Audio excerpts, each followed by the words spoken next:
फर्जी दरोगा बनकर ठगी करने वाला गिरफ्तार। वाराणसी के थाना चोलापुर पुलिस ने ऑपरेशन चक्रव्यूह के तहत बड़ी कार्रवाई करते हुए फर्जी दरोगा बनकर लोगों से ठगी करने वाले युवक राजन प्रजापति को गिरफ्तार किया है। आरोपी पुलिस की वर्दी पहनकर नौकरी दिलाने के नाम पर लोगों से पैसे ऐंठता था। पुलिस ने उसके पास से फर्जी ID कार्ड, वर्दी, बैज, मोबाइल और नकदी बरामद की है। आरोपी के खिलाफ मुकदमा दर्ज कर आगे की कानूनी कार्रवाई की जा रही है। आज दिनांक 2 जुलाई 2026 को थाना चोलापुर पुलिस टीम द्वारा एक व्यक्ति को, जो कि खुद को फर्जी सब इंस्पेक्टर बताते थे, उनको अरेस्ट किया गया है। पूछताछ करने पर उनका नाम राजन प्रजापति, उम्र 23 वर्ष, जो कि मूल निवासी इंद्रपुर थाना शिवपुर के रहने वाले हैं। और उनके पास से जो रिकवरी हुई है उसमें हमको तमाम फर्जी तरह के बैचेस, पुलिस ID कार्ड्स और खुद जो उनके 2 मोबाइल फ़ोन हैं, वर्दी का सारा सामान, स्टार्स, इंसिग्निया, ये सब बरामद हुआ है।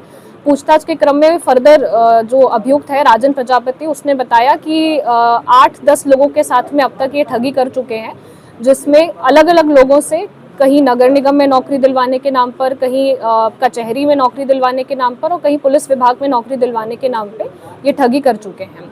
इस संबंध में दिनांक 1 जुलाई 2026 को थाना चोलापुर पर एक और मुकदमा पंजीकृत हुआ था, जिसमें वादी कृष्णा विश्वकर्मा द्वारा बताया गया कि राजन प्रजापति, जो खुद को चौकी मुर्दहा थाना क्षेत्र चोलापुर में तैनात बताते हैं, उनके द्वारा वादी से 1 लाख रुपए लिए गए नौकरी दिलवाने के एवज में।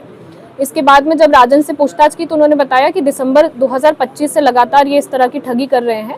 और जो पुलिस यूनिफॉर्म, अब बात की जाए इस चीज़ की कि उन्होंने कहाँ से ये सारे फर्जी डॉक्यूमेंट्स, फर्जी ID कार्ड्स प्रिपेयर किए, तो वर्दी का सामान तो इन्होंने नॉर्मल स्टोर से लिया, जहाँ से बाकी पुलिसकर्मी अपना सामान लेते हैं। इसके अलावा जो ID कार्ड्स हैं वो पिक आर्ट नाम का एक ऐप होता है, उसके माध्यम से एडिटिंग करके स्वयं ये डॉक्यूमेंट्स फोर्ज किए।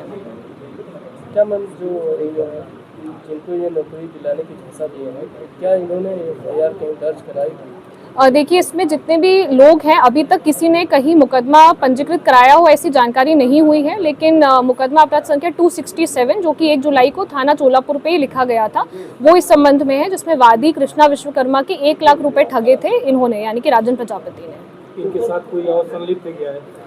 अभी तक की जानकारी पूछताछ में तो ये अकेले ही फर्जीवाड़ा करते थे। घर वालों को पता है किस तरह करते थे वसूली? घर वालों को भी इन्होंने भ्रमित किया हुआ था। घर वालों को शक था कि अगर पुलिस की नौकरी है तो फिर आपका कभी टेस्ट नहीं हुआ, आपने कभी रनिंग नहीं की, लेकिन घर वालों को भ्रमित करके इन्होंने कई सारे फोटोज इस तरह से खिंचाए थे कि लोगों को लगे कि ये जेन्युइन सब इंस्पेक्टर हैं। कितने टाइम से ये चीजें कर रहे थे आप? ये दिसंबर 2025 से इस तरह का फर्जीवाड़ा कर रहे थे। कोई फर्जी वर्दी अगर पिस्टल वगैरह भी क्या बरामद हुआ है क्या?